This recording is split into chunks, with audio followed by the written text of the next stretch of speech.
Hi there, in this video I'm going to show you how to turn on or off quick share on your Samsung Galaxy S25 Ultra.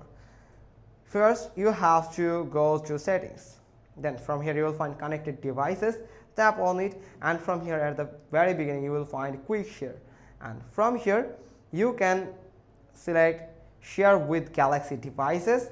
If you are sharing any file or any resource from your Galaxy phone to Galaxy phone, then you can tap on this, but make sure that you are signed in with your Samsung account on your both device. Now if you have another device that are non-Galaxy device, then you can go with the next this option. Now here the most important thing is who can share with you. Make sure you are visible to everyone to share with you the file. They can transfer to your file.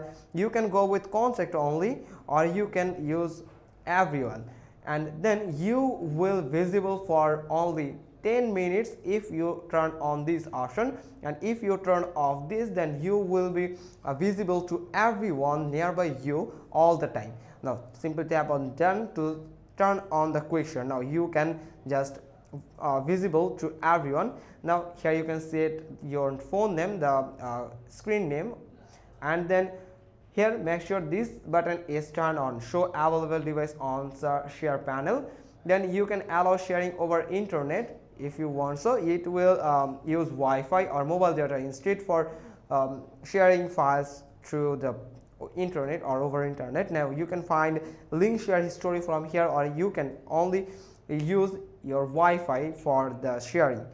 Now that's how you can turn on or off your quick share on your Samsung Galaxy S25 Ultra. If you turn it on everyone, then you can be visible to everyone, and if you set it to no one, then no one can find you on the quick share list, or you want to be visible to anyone. Hope you found this video helpful. If so, then give us a thumbs up. Don't forget to subscribe our channel, click on the bell icon, and we will get back to you soon with another informative video. Thanks for watching. Till next time.